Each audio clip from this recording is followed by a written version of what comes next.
শুক্তো তো তোমরা অনেক রকম করে খেয়েছো, আমার মতন একবার নিম পাতা দিয়ে শুক্তো বানিয়ে দেখো, মুখে লেগে থাকবে। আমি কি কি সবজি নিয়েছি দেখো, ঝিঙে, গাজর, পটল, আলু, সজনে ডাঁটা, বরবটি, লাল আলু, কাঁচকলা, পেঁপে, আর এদিকে নিম পাতা নিয়েছি, আদা বাটা নিয়েছি, আর এদিকে বড়ি নিয়েছি। বড়ি তো নিতেই হবে, শুক্তো না তো একদমই মানাবে না। আর এদিকে একটা শুকনো মশলা বানাবো, একটু পোস্ত আমি হালকা করে কড়াইয়ে গরম করে নিলাম, তুলে তারপরে একটু পাঁচফোড়ন দিয়ে দিলাম, পাঁচফোড়নটাকে একটু ভেজে নেব। তারপরে কড়াইয়ে তেল দিলাম, তেল দিয়ে আমি বড়িগুলোকে একটু আধ ভাঙা করে রেখেছি, ভেজে নেব ভালো করে লাল লাল করে। বড়িগুলো খুব কম আঁচে ভাজতে হবে, নয়তো পুড়ে গেলে একদম ভালো লাগবে না।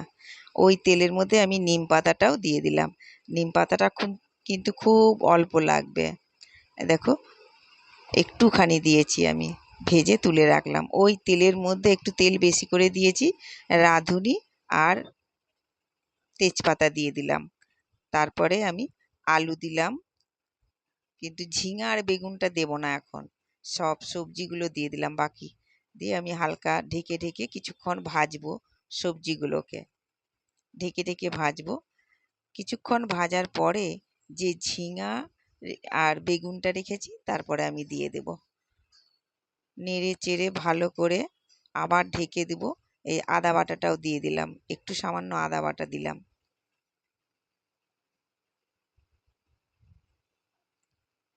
তারপরে আমি লবণটাও দিয়ে দিলাম, লবণটা দিয়েও কিছুক্ষণ নাড়বো। আর একটু চিনিও দিতে হবে, একটু মিষ্টি না দিলে একদমই ভালো লাগবে না খেতে, সামান্য একটু চিনি দিতেই হবে। তারপরে ভালো করে আমি নাড়াচাড়া করে ঢেকে ঢেকে রান্না করব কিছুক্ষণ। আমি কিন্তু শুক্তোর মধ্যে হলুদ দিব না। দেখো আমার ভাজা ভাজা মশলাটাও হয়ে গিয়েছে, আমি জল পরিমাণ মতন দিয়ে দিলাম, দিয়ে আমি ঢেকে দিলাম, ভালো করে মিশিয়ে নিই, ঢেকে দেবো আমি। আর এই ঢাকনা তুলে তুলে মাঝে মাঝে কিন্তু গোল করে নেড়ে দিতে হবে, যাতে সবজিগুলো ভালো করে সেদ্ধ হয়ে যায়। ভালো করে নেড়ে চেড়ে আমি আবার ঢেকে দিব। এইভাবে আমি কিছুক্ষণ ঢাকা খুলে এরকম বড়ি ভাজাগুলো দিয়ে দিলাম, বড়ি ভাজাগুলো দিয়ে কিছুক্ষণ নাড়াচাড়া করব। তারপরে আমি যে নিম পাতাটা রেখেছি না, হাত দিয়ে একটু মুচড়িয়ে দেব, যাতে গুঁড়ো গুঁড়ো হয়ে যায়। সামান্য একটু নিম পাতা দিতে হবে, বেশি নিম পাতা দিয়ে দিলে খুব বেশি তিতেও ভালো লাগবে না, কিন্তু মুখে তিতোটা লাগবে, খেতেও ভালো লাগবে।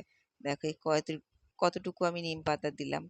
এবারে ভালো করে নেড়ে চেড়ে একটু কিছুক্ষণ ফুটাবো, কারণ বড়ি দিয়ে তো বেশিক্ষণ ফুটালে ভালোই লাগবে না, বড়িগুলো ভ্যাদ ভ্যাদা হয়ে যাবে, বেশি রস ঢুকে যাবে। দেখো কেমন হয়েছে আমার নিম পাতার শুক্তো। তারপরে যে আমি পোস্ত আর পাঁচফোড়নটা ভেজে রেখেছিলাম গুঁড়ো করে, আমি দিয়ে দিলাম, ভালো করে মিশিয়ে নিই, সামান্য একটু ফুটাবো মশলাটা দিয়ে। তারপরে আমি ঢেকে দিব, তাহলে গন্ধটা খুব সুন্দর হবে।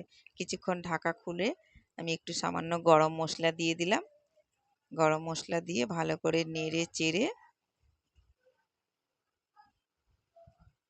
মিশিয়ে নিব গরম মশলাটাকেও। প্রথম পাতে শুক্তো খেতে খুব ভালো লাগে। গরম মশলা দিয়ে আমি ঢেকে রেখেছিলাম কিছুক্ষণ, তারপরে নামিয়ে নিলাম। হয়ে গেল আমার নিম শুক্তো। তোমাদের কেমন লাগলো অবশ্যই কিন্তু কমেন্ট করে জানাবে। সজনের ডাঁটা দিয়ে নিম শুক্তো খেতে খুব ভালো লাগে, একবার বাড়িতে বানিয়ে দেখো, খেতে খুব ভালো লাগে। যদি তিতো পছন্দ করো